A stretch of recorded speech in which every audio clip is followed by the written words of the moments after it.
Tingnan natin yung ating beans na ginlaga. Ayan, tingnan natin, tingnan nyo. Ayan, thank you God. Nahumok na gid siya. Kalaga na gid siya. So, ang idea dito, bukas, pag malamig na siya, anuhin siya, mag-isa tayo ng sibuyas at saka kamatis.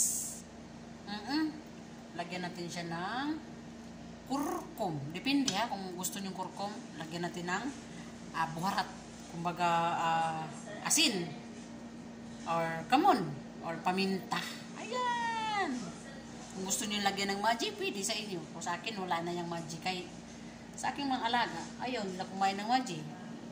Pag gusto mong lagyan, pwede rin. Nasa inyo. Alright. Okay?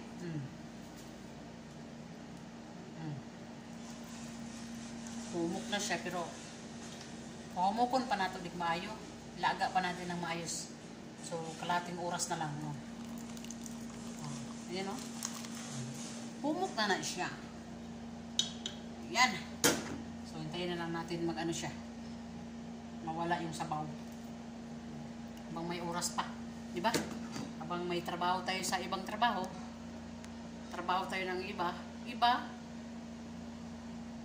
maano to, tamang-tama, makatapos ako sa ibang trabaho, medyo ano na rin to, matuyo-tuyo. Okay mga guys, thank you for watching.